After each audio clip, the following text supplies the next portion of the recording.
It's the Brad and John Show. It is the Brad and John Show. Today's date is February 20th. It is a Thursday. This is the B block, which means we start at about 7:20. Okay, first off, the story in the Post-Dispatch. This is the current sheriff. Isn't that what the story is about? Yeah, like I said, I didn't read it, but I think you probably know more about this than I do. There's a guy named Vernon Betts, right?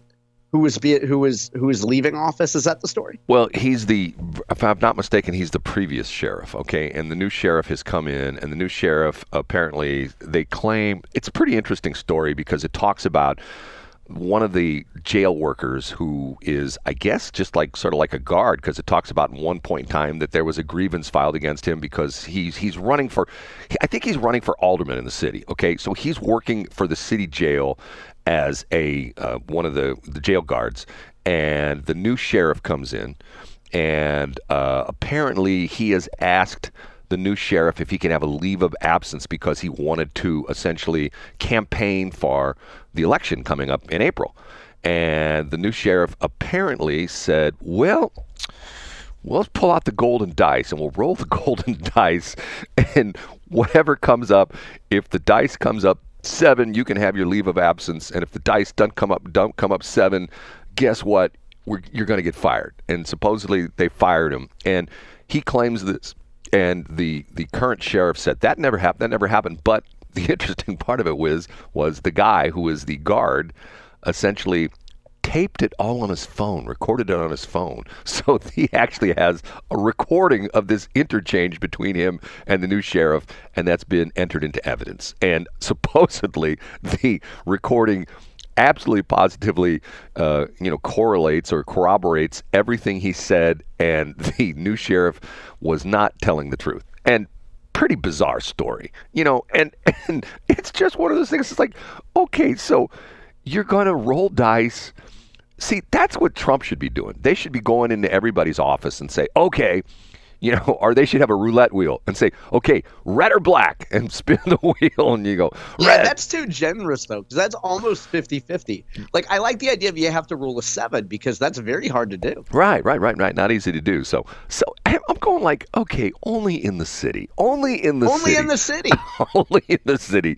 And for those of you who want to move into the city, there's a couple interesting articles that talk about how the people that moved into like Wash Ave and stuff like that, especially a lot of the hipsters and the young people, let's move into the central part of the city. It's going to be so cool. We'll be able to walk to all the bars. Well, the bars are all closed now, but that's a whole nother story. But once again, where do they find these people that are involved in city politics? Is this like a subsection of or subculture of human beings that do all this weird stuff? You know what I'm saying, John? Yeah, I think so. And I think that, how do we put this gently or not so gently? I think if you had a pretty good mind, I think there's plenty of people that have good intentions and they go into government because they have good intentions. And then I think there's other people who are skilled and competent who would rather make just a comfortable low 6 figures and not make 5 figures and deal with this type of stuff. You get what I'm saying? So I think you kind of select for the type of people who would put up with this, I guess. And then when you have people like that, you'll resolve disputes by rolling dice, or you'll steal evidence from the Iron County Sheriff's Office. Well, I think this comes down to the point that I've heard several people complain about this on various talk shows. Obviously, the same bias that I have. But the point that was made was if you're a public servant and you're doing like, oh my God, I'm giving one up for the Gipper because I could be out in the private sector making hundreds of thousands of dollars, but instead I'm working this desk job where I don't have to do anything other than just show up for work and maybe push the mouse around on the desktop every 20 minutes or so it makes it look like I'm really doing something. Yeah.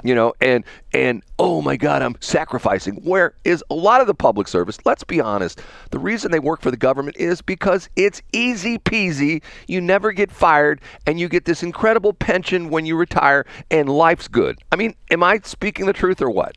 Yeah, I think that's probably fair. But and then again, you also have people, whether it's county government or city government, who go in and they really want to do the right thing and they're ambitious, they're probably young. And then the system reminds them, hey, you don't have to work hard. Hey, look at the guy 2 levels above you. He doesn't work at all. Why should you be putting in all that work?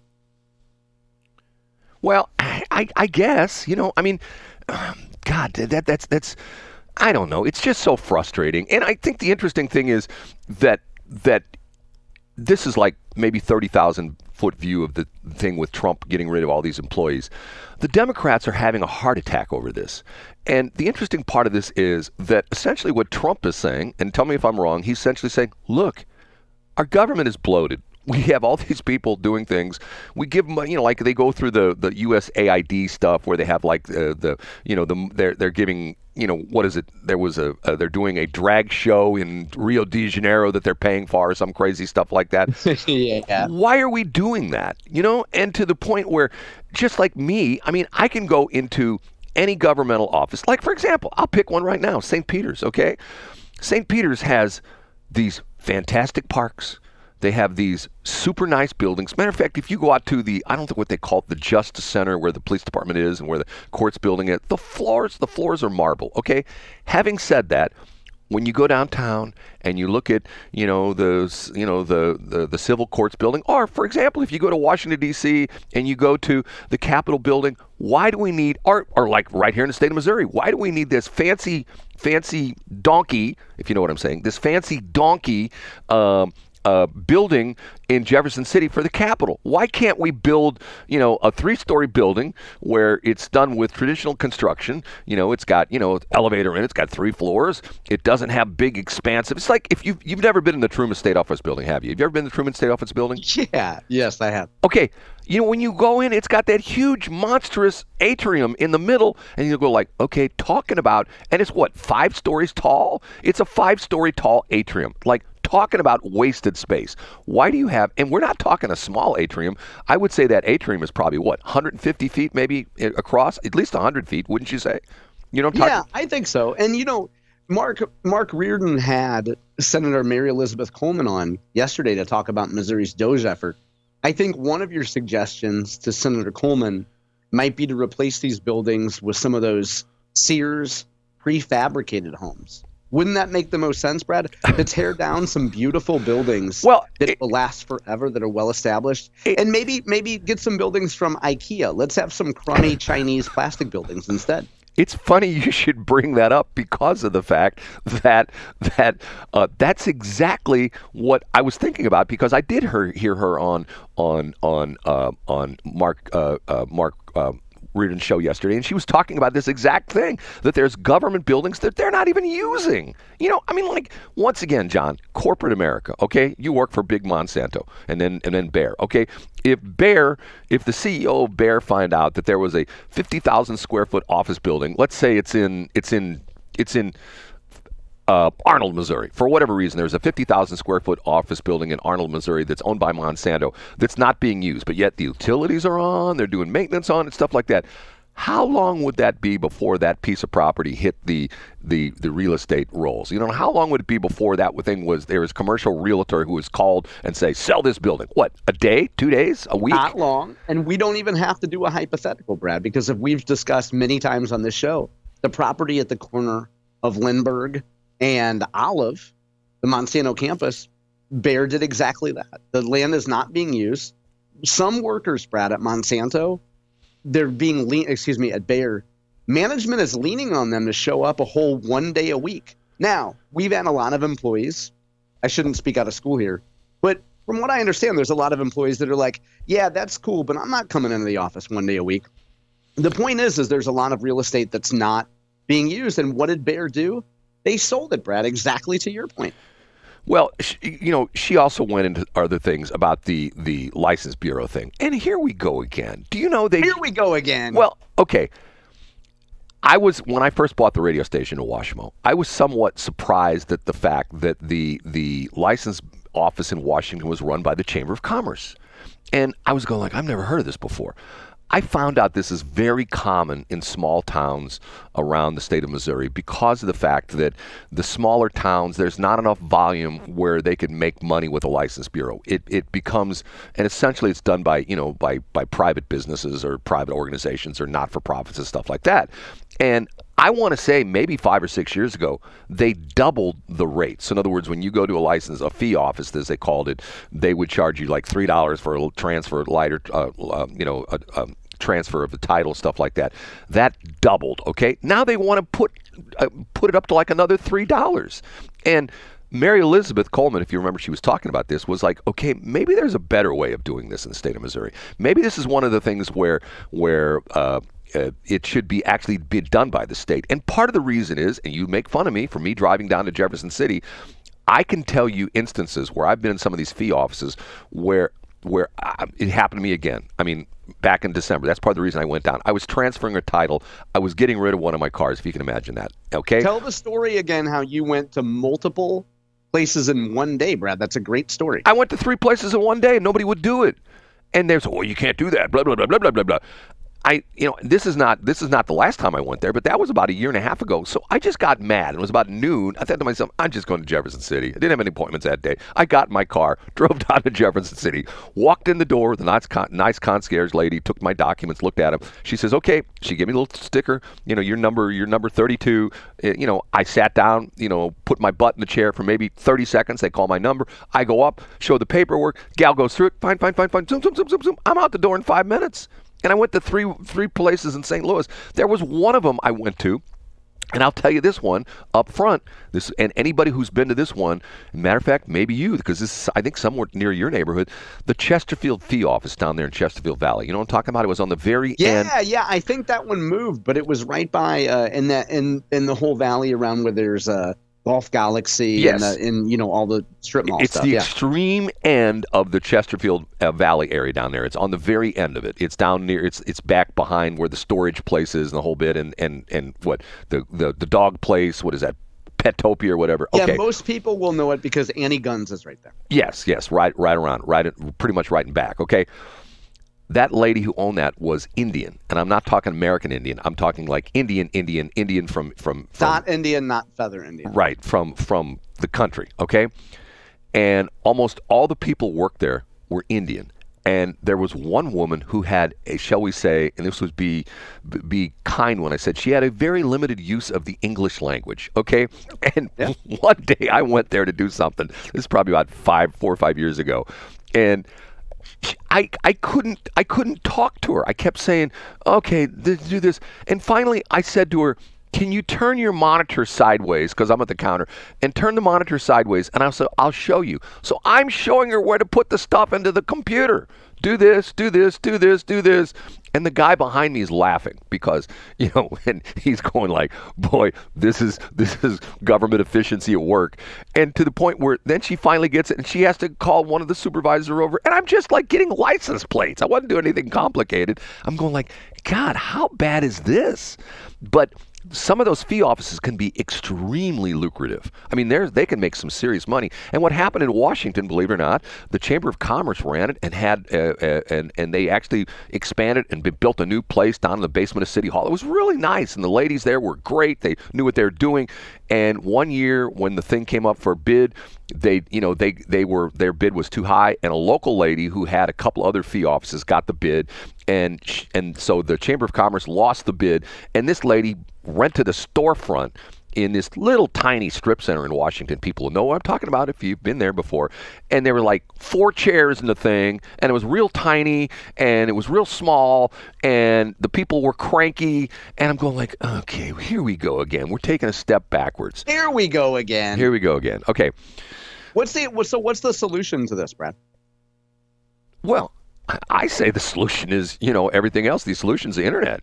Just do all the stuff on the internet. You can do to a certain extent. You can renew plates and stuff like that. But the problem, you can't transfer titles. Obviously, you have to physically show documents and things like that. I don't know. It's one of those things where if Elon Musk were to come in, he'd probably have some solution to this. But, John, You have, I mean, I have multiple cars, and not only that, for a long time I took care of like a couple of my kids' cars and stuff like that, especially my daughter and stuff like that. And to the point where it gets so frustrating, and you laugh at me for driving to Jefferson City. John, let me put it to you this way.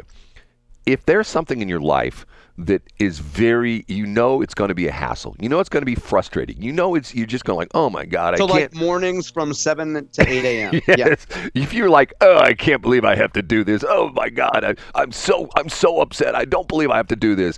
And someone says, hey, John, all you have to do is get in your car, drive for an hour and 45 minutes, and it will be taken care of very quickly, very nicely. You'll feel like, God, that was so nice. People were nice to me. They took care of business. They knew what they were doing. And you'll drive back in your car. And on the way back, you can drive through Columbia. You can go to Zaxby's and eat some nice fried chicken. And then you come back. Before it burns down. Yeah, sure. It closed. It closed. And then you come back. And isn't that 4 hours of your life worth the fact that you didn't have to hassle with somebody for an hour somewhere locally? You know what I'm saying? Is this your pitch for the prostate test at Dave Sinclair? It's not. You don't bend over and cough. Because I'd rather get a blood stick. Like I'd rather get a finger stick than. Well, I don't mean that kind of finger stick. I'd rather get a blood test. Excuse me. That's what the Dave Sinclair test is. It's a blood test. It's not a digital. That's not what they gave me. There was a really effeminate guy who told me I looked handsome, and he told me to come in through a different door. Well, you know why? Because, and I bet you his line to you was, well, John, once upon a time we did this analog, but today we live in a digital world. So here's my digit, dude. Right? Boy, we delved right into homoerotica quickly, and I think that's my fault, right? Hey, I'm the South County Ford dealer. And you know what? Come down here, wash some cars, and one day you too could be governor. See, look at the impact that Dave Sinclair had. See, sometimes I think to myself, okay, what did I accomplish in my life? Which is almost over. What did I accomplish in my life? And if I were somebody like Dave Sinclair, I can say, I mean, he's up there, in God Squad land right now, but, when he's still alive, he can say, look, I helped this guy, helped this guy, helped this guy, this guy that worked for me for 30 years, he lives in a nice house, he's got a wife and 4 kids, he's got grandkids now, I mean, see, that's the kind of thing that sometimes I look back in my life and I think to myself, maybe it's like It's a Wonderful Life, and I think to myself, did I really make an impression? Did I really help anybody out? Is there anybody out there that can say, man, that Brad, he gave me a chance to be on the radio, and sometimes I think, Sometimes I think I'm like the bad part of It's a Wonderful Life. By the way, do you know that we're going back to this, we didn't talk about this, what was the network that was showing that, and they edited out all the bad parts of It's a Wonderful Life? Do you know? I hadn't heard that. No. Yes, because they didn't want to. So it was just a good news story, the whole thing? Yes, which the story doesn't make any sense if you edit out the bad stuff. Where when he crashes the car and he tries to jump off the bridge and yeah, I guess that was too depressing. And I'm not going to let you beat yourself up, Brad, because think of the long list, very well, of people who you gave them their start, from the Justin Offermans to the Sue's News. Now, Sue would point out that her first radio job was in a broom closet somewhere in an outdoor unheated shed. But other than that, Brad, you've given a lot of people their start, and that. But you know that deep down. look what it got me, because in fact Sue one day about 6 months ago made fun of working for me because she said she talked about where the offices were and she thought that was terrible. I heard her say that. I thought, okay, fine, thanks, Sue. And then we got Justin Alferman, who I ran into at a gas station probably 15 years ago, and he wouldn't talk to me. He ignored me. I got lots of people that I've helped out. And we settled that beef. You and I settled that beef on the air. And remember, Justin said, I have no idea what Brad's talking about. I love Brad. Okay, we have to take a break. And I'll tell the story of, you ready for this, John? I'm ready. Oh, it's something that vibrates. You're in a room with a bunch of men with an electronic vibrating machine. The Jugs machine. Oh, I love it. Okay.